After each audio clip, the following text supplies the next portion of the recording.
Hey there, and welcome back to On Your Terms. I'm your host, Vander. I'm an attorney turned entrepreneur who helps online coaches and service providers legally protect and grow your online business using my DIY legal templates and my Ultimate Bundle program. And on today's episode, I invited my friend Naomi, the owner of The Lifestyle Edit, to come and chat with us all about our businesses, our money mindset, how stuff from our childhood and our past experiences influence us as entrepreneurs today. We talked about so much in this episode. I'm really excited for you to dive in. Naomi and I really, we talked a lot about building a business really on your terms. So I think her kind of approach to business, although it's so different than mine in so many ways, is also so similar to mine in really designing your business around your life and not the other way around. So I hope you're ready for this conversation. All right, without further ado, Naomi Powell is a business and mindset coach. When it comes to attracting dream clients through attraction marketing and soulful sales, Naomi knows her stuff. She's used it to generate a profitable multiple six-figure company and teaches hundreds of women how to do the same.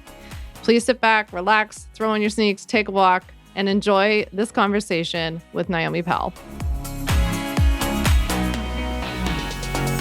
Hey, Naomi, welcome to On Your Terms. Thank you so much for having me. I'm so excited to dive in. It's been a long time coming. So I'm so excited to have you here. I know, I remember I first asked you to be on, when I first started the podcast, and I was so nervous about starting the podcast, not about talking to you. I talk to you all the time, but about starting this podcast. So I can't believe we're here. I can't believe it. I know. I was in babyland when you first Yeah. did it. So much has happened. So I feel like this is such a great time for us to be diving in. Yeah, that's a good place to start, actually. Catch us up if people, I know a lot of people in my audience know you already. And so many people, when I share that you're coming on, they're like, I love Naomi. So I know that we have so many friends in common too. But catch people up as to kind of, where you've been at this past year in business and in life. Obviously, they're one and the same.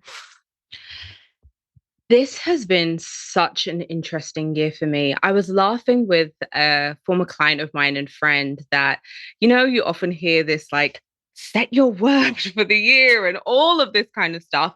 And while I am so for that, this year was a prime example of the fact that you never know how the year is going to go. And sometimes when we're trying to strong arm it so much, I feel like that's where a lot of the pressure and the resistance comes. The year turned out completely differently, but exactly how it was supposed to be.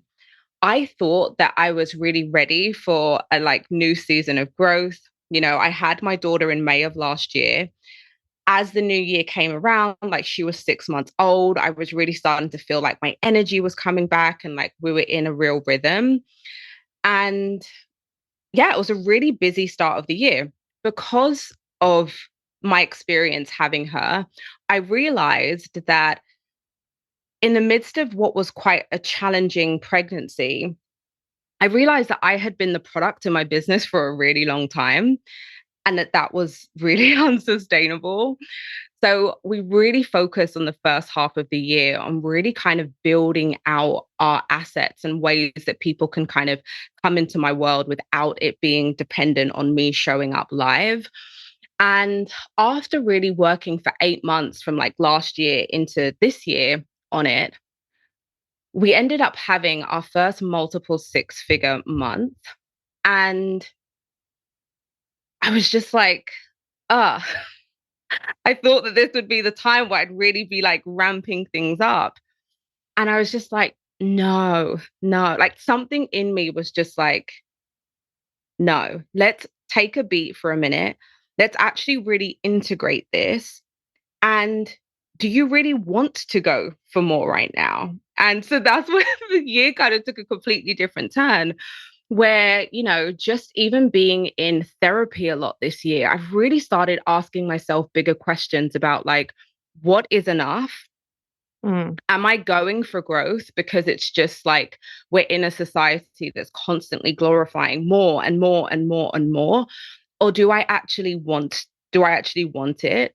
What does it look like to just be in this present moment. And I think when I started to really unpack it, I realized that I was addicted to personal growth. I was addicted to achieving in my business. And the more that I started to see that, the more I couldn't unsee it.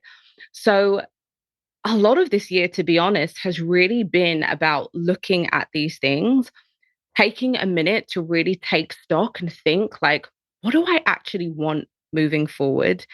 What does my business need to look like in this very interesting season of my life where I have two kids under three? What actually feels really nourishing for me?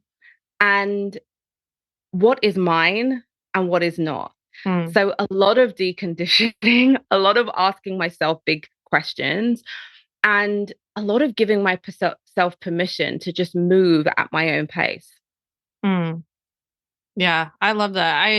I think like in our industry, it's so easy. I mean, because we have like capitalism hanging over us, teaching us since we're little kids that we're supposed to constantly be going for more, that money's always the answer to everything, and like almost this like nothing's ever good enough that you should never settle. So it just keeps you. It's like this beautiful idea to just keep you in this like rat race to keep going for more. But then we entered into an industry that also feeds into this, right? Because then we have not only the money thing, and like I always joke with everyone that like the number of figures just keeps getting like bigger and bigger. And then we have like followers and subscribers and listeners and all of the things, right? But like a lot of people who are listening are probably earlier on in their business journey, and like they might be wondering like what can they do now that would have helped you maybe along the way, right? Like they still want to build a successful business, but they don't want to get to this place of burnout, or this place of like feeling like they're going after results but not really enjoying them. What can they do along the way? I think I always say that we have to start asking ourselves better questions. I think what often happens when we start our business is that the sheer excitement of all of it, we're just like doing all the things and we're looking at like how things are done and we're just kind of adopting it. And then you can look back, years in and just be like, this whole business model doesn't even feel good to me. So, what I would really invite you to be reflecting on as you're like starting out is, what am I building? Why am I building it that way? And how do I actually want to feel in my life? Like what do I want my experience to look like? It is so easy to recreate in your business exactly what many of us have run away from in our corporate jobs. So I feel like that's a really powerful question to start with so that you're building a business model from the beginning that aligns with that. What I see a lot of people do is, again, it's like, just go, go, go, go, go. I need to just do something. And then, yeah, they fall out of love with the business model. And Mm. so, and then they're growing from this place of, when I get there, then I'll feel good. That's not the way to grow. How can it feel so good right now? That doesn't mean that we're leaning back and we're not doing the work, but the business model fundamentally is one that feels in alignment. So growing it is more of what you want versus this fantasy that once I hit an arbitrary benchmark, then everything's going to fall into place. Yeah, it's like a lot of us are chasing after someone else's dream, and it's kind of easy on social media because you see a lot of people like blasting their dream, showing you, kind of living out their dream. And then I think we all sort of assume that that's what we should be going after, right? And then we start mimicking, and then that's when you get to my land of like copying people. But but in general, don't you think that's kind of what happens?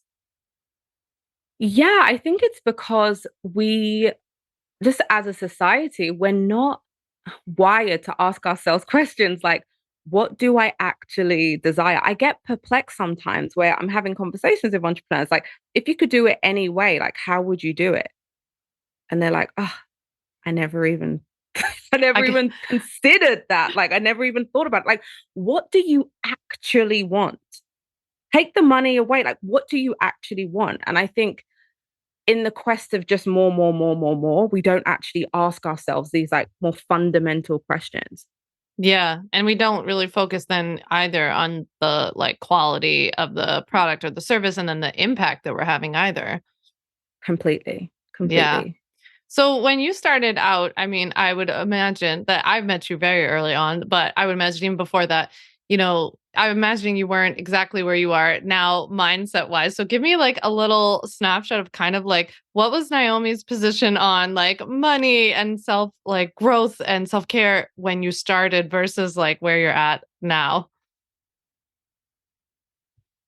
Well, I didn't grow up with a lot of it. So a lot of my mindset in the beginning was very much about safety.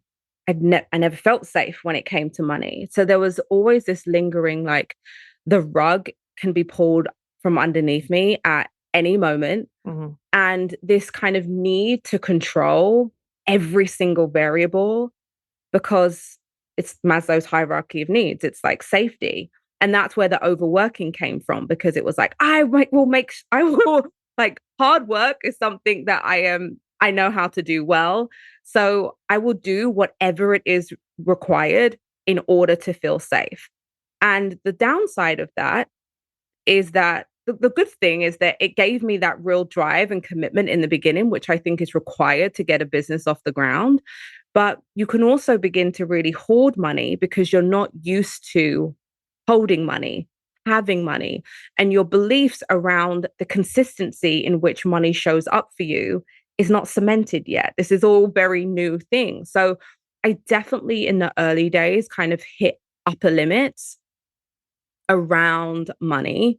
And because I'd come from a situation where money was so scarce, I definitely projected onto my ideal clients and the people that I wanted to work with that they, everything that I was having about money, they felt it too. So Mm. victimizing people, mothering people, holding myself back from charging what I needed to be charging and what my services were worth because it was very much from this like, oh, I want to help people, but they're incapable. Of course, they're not going to be able to pay the prices. Who could pay these prices? Um, and yeah, it slowed me down. So for me, the money stuff has been the work of a lifetime because it is the place where I have the most core wounds and the most conditioning around. And that's why, just a word of encouragement for anyone who's listening who has things like this, where you're like, it feels sometimes like some people start their businesses and they're straight out of the womb and they go from like zero to $1 gazillion. We all have different conditionings. We all have different childhood experiences with some of these things. And naturally, it's like when you go into a new apartment and they've got like wallpaper laid on top of each other and paint and like trying to get that stuff off is like It's it takes impossible. time, right? Yeah. So so it's gonna look different for everyone. But that's why I've been so diligent in doing this work because I knew that that was going to be the thing that, slowed me down if I didn't put that time and commitment into working through it. Totally. I'm sure so many people can relate to that. So, what did you feel like what was like the most helpful to you in working through these kind of core wounds and how your experience with money showed up in your business? I had to start giving myself more evidence that um it was safe, that I was safe. Um and so I feel like it's strategic, but it's also practical. I focus on selling. Mhm. I focus on selling. Sometimes there's a lot of conversations about like manifesting the money and sitting back and holding the energy for the money to just come. I'm as woo as they come, but I'm deeply practical. I only started to loosen my grip when I gave myself evidence in my ability to sell. So when I first started, like that was my priority. It's like for this to be a business that can actually support me, these are skills that I absolutely have to master. And, even think about this climate right now. There's a lot of people who understandably are very afraid with talks of the recession and the economies and all of this. I was very clear that the ability to sell is my safety. You Mm. think of big, you think of entrepreneurs who have created multiple startups or have dealt with things like bankruptcy, and then they start a new business and they scale back to the same point as they were before. Why? Because they've amassed a skill set that will allow them to provide for themselves regardless of the terrain. So I was obsessive about knowing that, because I knew that that is going to be the thing that always holds me in good stead. And I remember reading a book. I can't even remember what book it was. And it was like, what would you prefer? Someone to give you $100,000 or $1 million, or someone to teach you how to do that?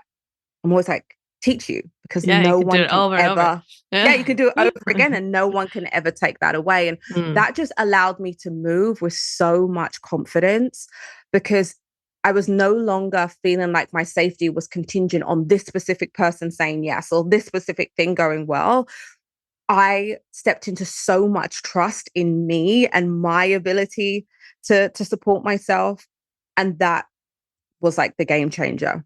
Yeah, I can really relate to that. I feel like and you know this, but like I feel like we both really hustled really hard in the beginning of our businesses for, well, I mean, we still do, but like we did, and we really like learned and acquired the skills ourselves. And I'm a big proponent of that, of like I like to do things myself, kind of get my hands around it and understand it, and then be like, okay, now I can outsource this, but I need to understand it too, from so that I can make strategic decisions before I, offload it. But I'm with you that this acquisition of skills and experiences along the way. And it's something that I don't think people appreciate enough, is that, they'll feel like something's not working out or things aren't going fast enough for them or something like this. And I'm like, this is all good. This is like all data. And you should just be like learning and experiencing and absorbing. And this is going to give you the confidence later on to be like, I pivoted, I figured it out, I made it work. 100%. And that's the thing. You hear these quotes, but it's so true. The person who's successful is because they failed so many more times than you. I see everything, all of my experiences. Like, this was a real game changer for me, especially at the beginning, where exactly that. Like, there was a time where I'd be so afraid to put things out, because like, what if they don't work? And again, like, allowing our emotions to put us in a chokehold. And I really had to start to move through that. Okay, what if that happens? What if your worst case scenario happens? It takes the drama out of it. It's like, you've experienced it. You survived. You actually were able to build your emotional intelligence and your self-leadership in those moments. Like, self-trust is a muscle that needs to be exercised, and it's forged, in the fires of courage and faith. Mm. So the more I was starting to exercise those muscles, again, the more I started to trust myself. That makes a lot of sense. Yeah, I'm sure that's going to be very helpful for people, and learning that we have to start trusting ourselves. But I think all of this comes back to safety for so many people. Whether your safety goes back to like a money safety or abandonment safety, like there's all different kinds of things. I'm so curious then too, like if you could go back and you were starting your business over again, is there any like advice or wisdom that you would pass along to yourself? Any ways that you would do things differently now? There isn't. I wouldn't be at the stage of business that I am without all of those experiences. Mhm. And what I'm really known for is I've scaled a big business without compromising my family, my life, my alignment. And why is that? It's because I've tried so many things.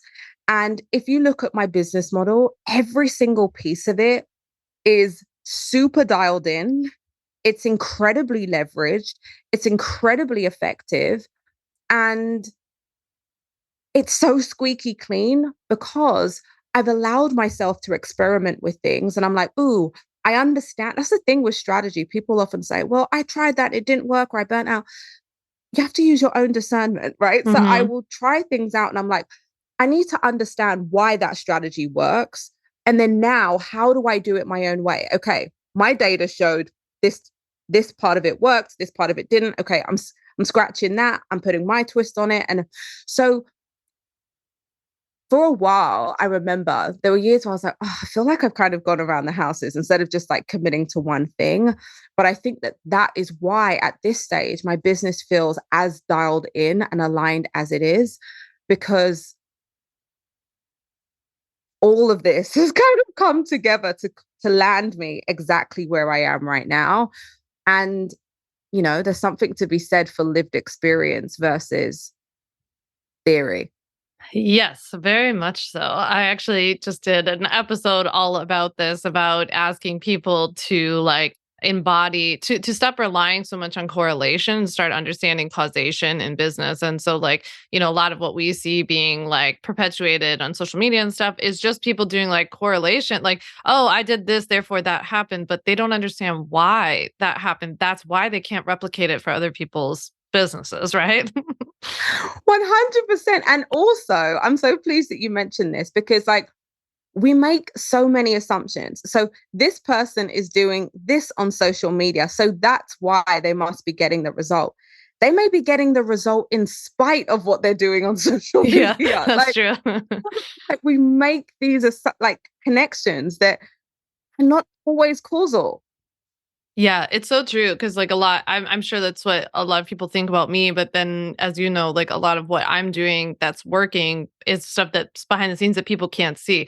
And it's also kind of funny that it's like the unsexy stuff, right? Like nobody knows how much website traffic I get. Like nobody knows how highly I rank on Google. Like no one cares, right? They only want to see Instagram followers or something. And so when people will be like, "Oh wow, your account really grew." I'm like, "Right, but that's not why the business has grown necessarily, right? It's part of it, but it's not it." It's interesting you say that. And that's why I have been really torn and have kind of come to this place where I don't really want to talk about numbers because Mm, it's hard because having women actually talk about money and numbers has been so supportive for me in my journey to just see what's possible. But I think people confuse like ease 7 years into a business with easy. mhm. And, will come and be like, so Naomi, let's talk about this like financial independence stuff. And like, I want to have the ease and this that you do. And I'm just like, you haven't even got it up yet. Like it, you're looking at my chapter number 10. It's not like just because I have ease does not mean that this is easy. Mm. Like none of this is random. There's been a lot of work. There's been a lot of time investment, a lot of financial investment and resources that has come to unlock this level of ease. And I never want to create the illusion that this is easy. Exactly. And it's also not static. It's also something that we're continuing to work on every day, right? Behind the scenes is like it there's ease in our day to day because of how you and I have like prioritized our businesses and stuff like that. But I don't know, none of it's like I didn't like figure out one solution and that's the solution I'm replicating for the rest of my business life, right? Like we're still very much in it. We're like experimenting. It never stops. I think that's something maybe people don't understand. Is like they think all the experimentation, the messing up starts in like the beginning. And then you just like reach this point where everything's flat from there on. But as you know, that's not how it is. Like we're still adapting and changing, right? Yeah, one of the biggest skill sets, I believe, to be a CEO of a successful company is about being malleable. Mm, Malleable isn't the same as having shiny penny syndrome, where trends, you're instantly jumping on it and your business doesn't have any priorities and any kind of trajectory that you are steering the ship in. It is about having the discernment to be like, okay, just because things have been working this way before doesn't mean they're always going to work this way. So, how can we have focus while also creating space for iterations, for pivots, for refinements? Um, and I think that's it. I think that that's the quality. It's just like not resting on your laurels and just assuming that things are always going to be the same and also not making that a dramatic thing. I think that it always happens, right? As your business grows, that there's going to be one part of your organizational chart that needs more attention, right? You have your leads dialed in, and then there's something in the back end in like your systems that need to be upgraded or whatever. And I think it's just really recognizing and honoring that change is the only constant. So how can we remain open and kind of in our grace as things naturally ebb and flow? Yeah, I love change. I'm like, thank goodness, because things would be really boring if I was doing the same thing the same way for so many years. Speaking of change, like what's going on in your business right now? Where are things at? What's something that you're kind of excited about? What am I really excited about? I am really excited about many things. So recently, I decided to retire from the online facilitation part of my business, which is so bittersweet because I love teaching live. I love feeding off of that energy.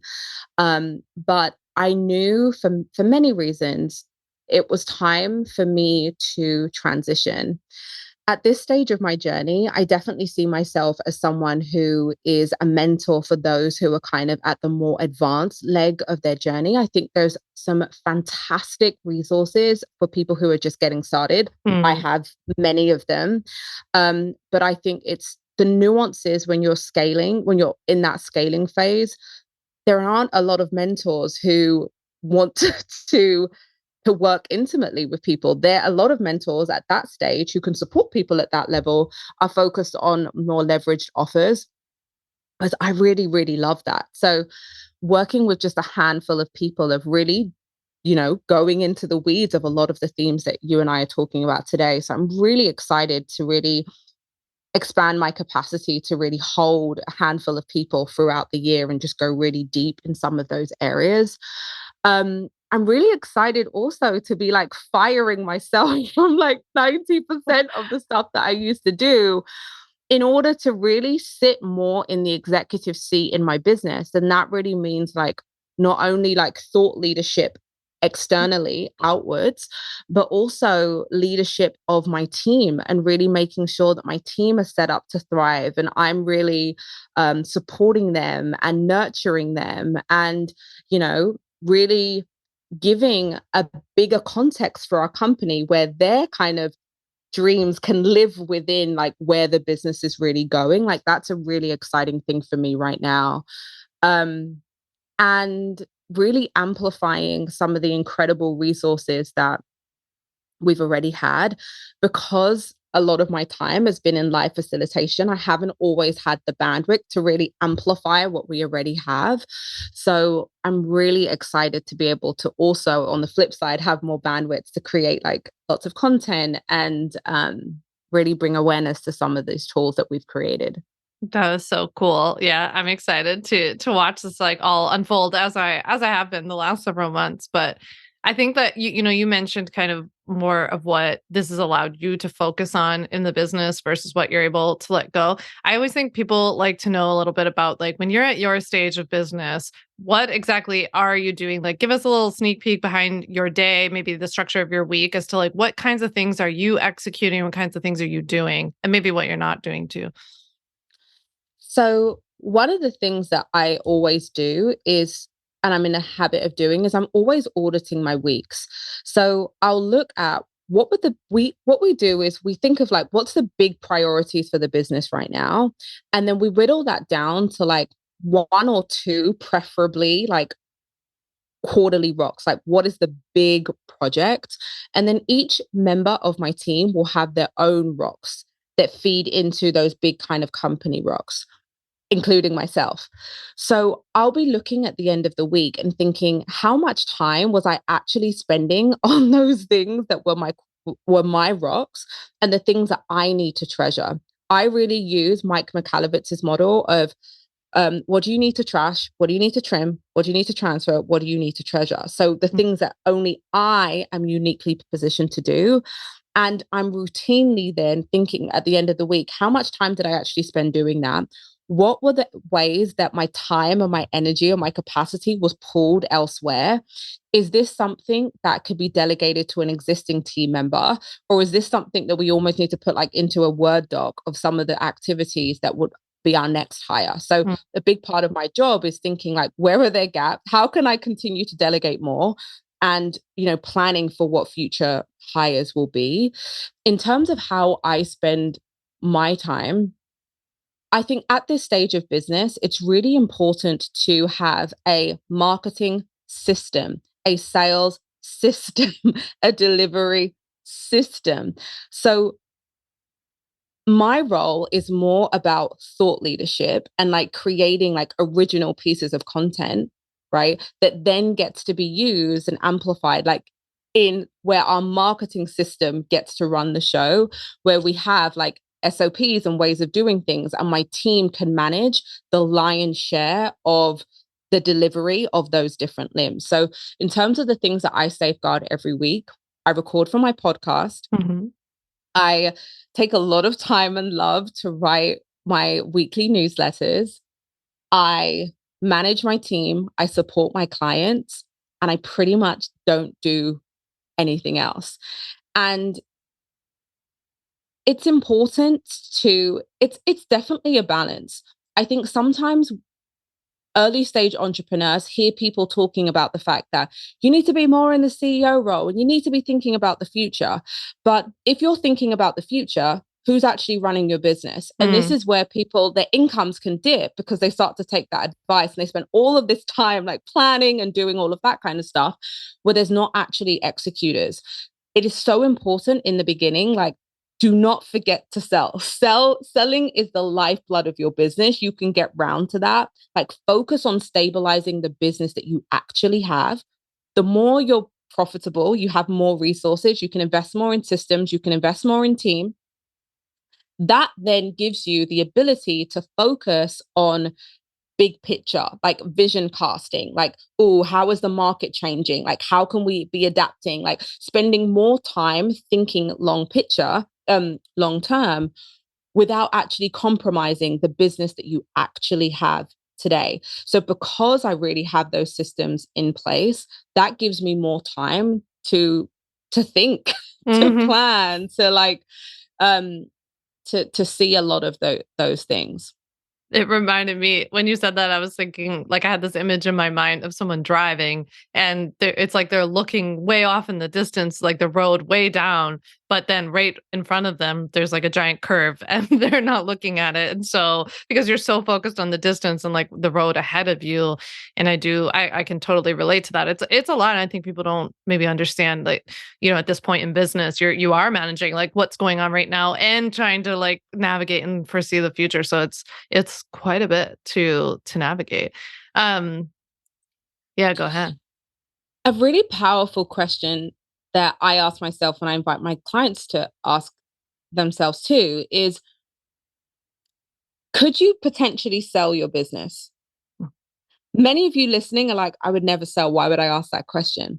It's because many of us say that we want freedom businesses, but our business models are not actually designed to be freedom businesses. So that's why I think that this is a really powerful question to ask. Mm. And ask yourself, if you were to buy another company, what would be the criteria that you use? Right?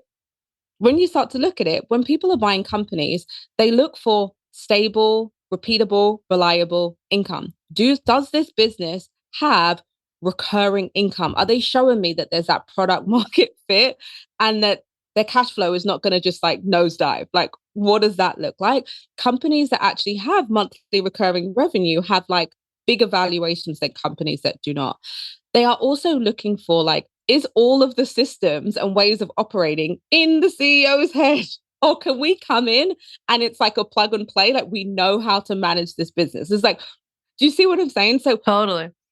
these are all of the things. Like, if you actually want a business to be able to sustain itself in a way where you are not literally having to carry it on your back, as unsexy as some of these things sound, it's really important. So while I have no intention of selling my business and it's very much connected to my faith, the way it's run in the back end is very, very streamlined. So that's what a lot of my time and attention outside of, being public facing is spent on. Yeah, that's why I always think that like the front end might appear like a personal brand, but the back end very much is not. And like someone else could very easily continue to generate this kind of revenue with it. And so like, yeah, it's really interesting. I'm glad you brought that up. I was curious like where in all of this, like what's your current status of your relationship with social media? If you were setting your Facebook status for social media, what would it be? It's complicated, married, engaged. It's interesting. Like, you never hear me like complaining about social No. media. Like Why I is have that when so built, many other I've people do? I've built my business, for free on this platform. Like I will never ever complain about that. Like even just sometimes it's great, like just talking to my mom and she's just every day, like it blows her mind that I get to like be at home with my babies. I get to like literally run my life on my phone. Like last year, I barely even opened my laptop. I don't even have email on my phone. Like, and I still run this business at the size that it is. Like, it is remarkable. And I think sometimes we can get a little bit entitled around it. You have to decide how to use social media in a way where you feel like you are using it and it is not using you. But that's our responsibility. And, in for there have been times definitely where I felt like social media has felt really exploitative and performative and like requiring you as a expert to constantly be giving like every single ounce of your genius away for free in perpetuity. Mm. But it's our job to notice when that happens and tweak the business strategy. And so for me, I really focus on creating pillar content that is really powerful and that we get to use in places like Instagram. So I'm not having to create a million and one things and really burning out and feeling like I'm having to keep up with this. And I'm just also really protective of my energy. If you desire to take that next step, come and join us. There are literally from a $30 a month membership right through to private coaching. There's something for everyone. So I just don't feel under any kind of pressure to play a game that I don't want to. Yeah. I'm very with you on that one. And it's such a refreshing perspective because, there's all like the hacks and the strategies, and then like so much noise around, oh, the algorithm and this is changing and that's changing. And I'm just like, who cares? I'm just here for the ride. And like, I do what I can, I get what I can from it. And my business isn't built on that. You and I talked about this on your podcast in the episode we did recently, which I'll make sure I link to below. But we talked about this where like people are like, but all my leads are coming from Instagram. And I'm like, well, that's the problem, not Instagram changing its algorithm to me. Yeah. Exactly. And Instagram is a business. They're Yeah. taking care of their business. Mm. They don't owe you anything. So Nope. yeah, let's shake it up a little bit. Yeah, totally. Well, as you know, my podcast is called On Your Terms. So I was curious how are you building your business on your terms right now and in the future? So right now and in the future, my business model always has and always will evolve around my life. I'm not wedded to any one way of doing it. And I think that that's also why my business has always felt aligned, regardless of what my life looks like. Because I think I see a lot of entrepreneurs who stick with something that they don't like, brings them no joy, because they know it and they're attached to it. And they also see a lot of safety connected to this. I know that I'm the secret sauce. I can turn my hand to anything that I want to do. And I have no doubt that I'm going to be successful. And that's not from an arrogant place. That's just from a self belief. So we could have this podcast interview in 3 years' time and things will probably look very different. And I like it that way. Mhm. So with everything that I do, I always ask myself, like, this is my life. This is my one freaking life. How do I want to feel in my life every single day? This is not me being Tom Cruise jumping on the sofa and like this remarkable thing has happened, but like my energetic set point, like how do I feel in my body on a day-to-day basis? Like, what does that look like? And one of my favorite quotes of all time, which I'm going to butcher, from Wayne Dyer, someone asked him, like, what's your job? Like, what would you say like your job is? And he's like, I just live my life and life works through me and like books come out, speaking and this and that. So I always start with my life first. How do I want to show up with my life? My kids are very young. I want to be really present. I want to be really hands-on. I'm not going to get this time back. So what does my business model need to look like to facilitate me being that for them and for myself?